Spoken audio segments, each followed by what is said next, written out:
त्रिदलं त्रिगुणाकारं त्रिनेत्रं च त्रियायुधं त्रिजन्मपापसंहारम् एकबिल्वं शिवार्पणम् त्रिशाखैः बिल्वपत्रैश्च अच्छिद्रैः कोमलैः शुभैः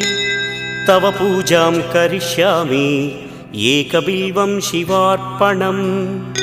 कोटिकन्या महादानं तिलपर्वतकोटयः काञ्चनं शैलदानेन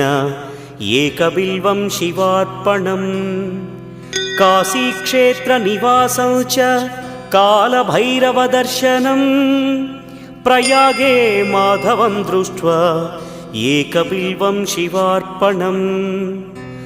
इन्दुवारे व्रतं स्थित्वा निराहारो महेश्वर नक्तं हौष्यामि देवेश एकबिल्वं